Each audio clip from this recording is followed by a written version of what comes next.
తలపై వేసుక ఆ బాలు నందచందము చూచెను.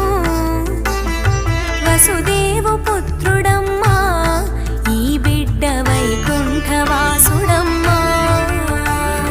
నవనీత చోరుడమ్మా